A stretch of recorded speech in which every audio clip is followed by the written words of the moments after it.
Hidden deep within the remote deserts of Colorado, surrounded by jagged mountains and endless horizons, stands a fortress unlike any other. The United States Penitentiary Administrative Maximum Facility, better known as ADX Florence. Its concrete walls rise from the earth like a silent warning to anyone who dares to defy the law. To some, it's the Alcatraz of the Rockies. To others, it's simply hell on earth. Designed to contain the most dangerous and high-profile criminals in the world, ADX Florence isn't just a prison. It's a machine built to control, to confine, and to crush the human spirit. Its construction began in 1991 after a series of violent attacks inside other federal prisons proved that the existing system could no longer contain men of this magnitude. Here, escape is not just difficult, it's impossible. Every inch of ADX Florence is engineered for total control. The outer perimeter stretches for miles, surrounded by lethal electric fences, motion sensors, and surveillance cameras that never blink. Even the air feels different here. Heavy, sterile, silent. Every movement, every sound, every breath is monitored. Inside, nearly 400 inmates live in total isolation, most spending 23 hours a day alone in their cells. Concrete boxes measuring 7 by 12 feet, furnished with only a steel sink, a toilet, and a concrete bed. The walls themselves are soundproof, designed so that prisoners cannot communicate with one another. Inmates don't see bars here. They see walls. Every interaction is through reinforced glass, every meal passed through a slot. It's not a place for rehabilitation. It's a place for containment. Pure and absolute. Among its notorious residents were names that shook the world. Terrorists, spies, gang leaders, and killers whose crimes echoed through history. The Oklahoma City bomber, Terry Nichols, Unabomber, Ted Kaczynski, and I could read, the shoe bomber, all lived within these walls. Each one isolated, each one broken by silence. Even the daily routine at ADX feels designed to dismantle the human mind. At exactly 6 o'clock a.m., fluorescent lights flicker to life. A guard's voice over the intercom commands the start of another day. Breakfast arrives through a slot, usually a cold tray of oatmeal and fruit. For many, it's the only sign that time still moves. There are no conversations, no human touch, no sounds except the echo of metal doors closing. Security protocols are absolute. Each inmate is escorted by multiple guards, hands cuffed, waist chained, ankles shackled. Movement is limited to a few feet at a time, often between the cell and a small exercise cage. A concrete pit barely larger than a parking space, enclosed by thick wire mesh. There, prisoners see the sky for 1 hour before being returned to their concrete solitude. The architecture itself is a weapon, designed to dominate. The corridors are narrow and angular, preventing direct lines of sight. Cameras capture every shadow, while automated steel doors open and close in sequence, ensuring no two inmates ever cross paths. It's a symphony of control. One misstep could trigger a full lockdown. And yet, despite the cold efficiency, ADX Florence remains strangely quiet. It's not the chaos of violence that defines this place, but the psychological weight of silence. The inmates call it the box. Psychologists call it sensory deprivation.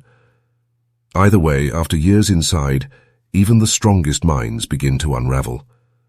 Many talk to themselves, others pace endlessly. Some forget what another human voice sounds like. Behind these walls, time has no meaning. A day feels like a month like a year.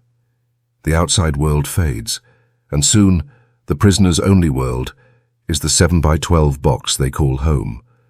The isolation is so intense that even guards admit this isn't punishment anymore, it's preservation through confinement. For decades, journalists, human rights activists, and even former staff have questioned the ethics of such isolation. Is it justice, or is it cruelty? Yet the government insists. ADX Florence exists because some men are simply too dangerous for anywhere else. Here, every inch, Every sound and every second is designed to ensure that no one ever escapes. And in all its years of operation, no one ever has. Still, behind those cold concrete walls, stories whisper. Of men who dreamed of freedom, of minds broken in silence, and of the invisible war between sanity and solitude. As night falls over the Colorado desert, ADX becomes a silhouette under the moon. Silent, immovable, eternal. Guards patrol under pale floodlights, their footsteps echoing in the dry wind. Inside, hundreds of inmates stare at the ceiling, counting cracks in the concrete, chasing memories that no longer feel real. But what really goes on behind those walls? What happens to the mind when it's cut off from the world for years? And how do these men, locked in the most secure prison on earth, cling to a fragment of humanity?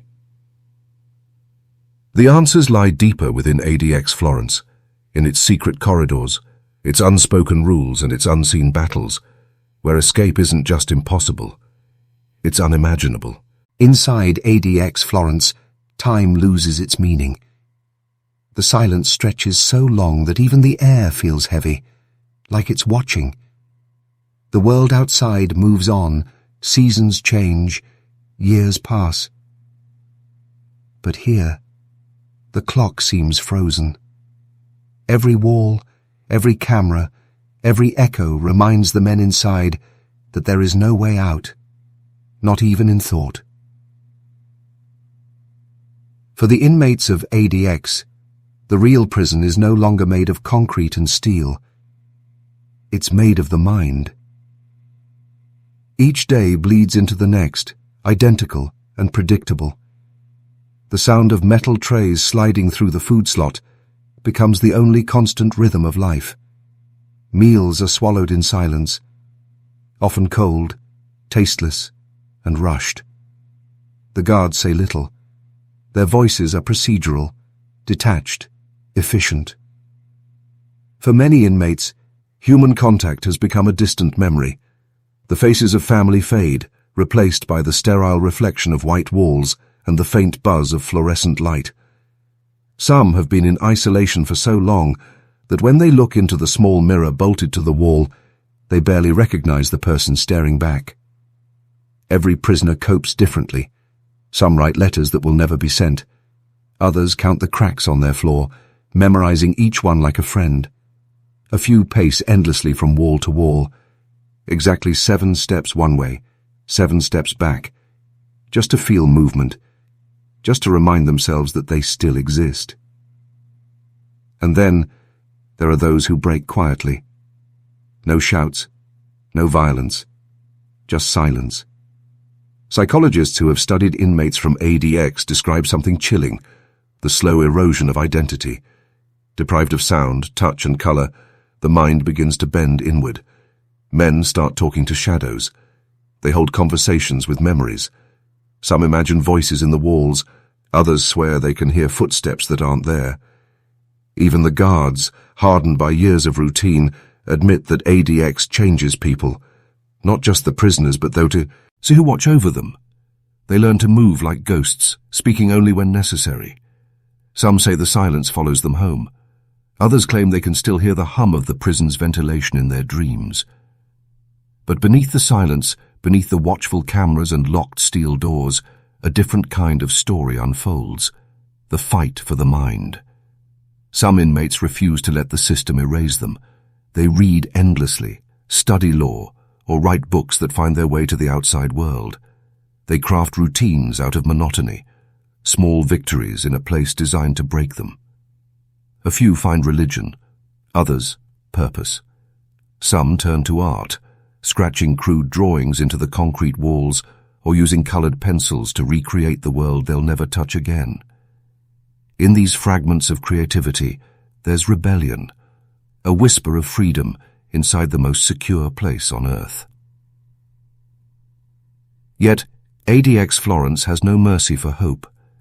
Its design ensures that even imagination feels trapped. The exercise cages are open to the sky, but surrounded by high concrete walls. From below, inmates can see a sliver of blue, just enough to remind them what freedom looks like.